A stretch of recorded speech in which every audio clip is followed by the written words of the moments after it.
За ер нь бетоны дүүрэгч материал гэдэг нь бол элс хайрга, цемент, шохоо нэмэлтүүд ордог.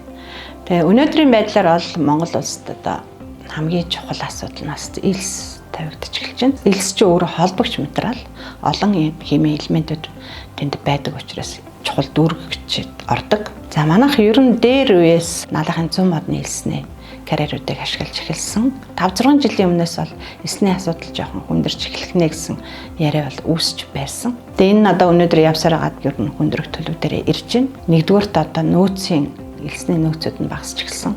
Хоёрдугаарт ашиглаж исэн одоо тийм одоо талбайгууд нь нөхөн сэргээлт хийж эхлэх юм болоод байгаа. Тэгэхээр өнөөдөр бол энэ бетоны дүүрэгч материал, холбогч материал элс аягүй чухал асуудал байна. Сүүлийн 2 жил бол ерөнхийдөө манай үйлдвэрлэгч дарахнаас элсээ аваад эхэлнэ гэдэг чинь тээвэрлэлтийн өртгөө нэмэгдээд бетоны үнэнд нөлөөлөд явнаа л гэсэн. Одоо мэддэг газар нь бол ашигтмалтын газар болоод байгаа байхгүй юу? Одоо барилгын материалд хэрэглэх хэлснэ.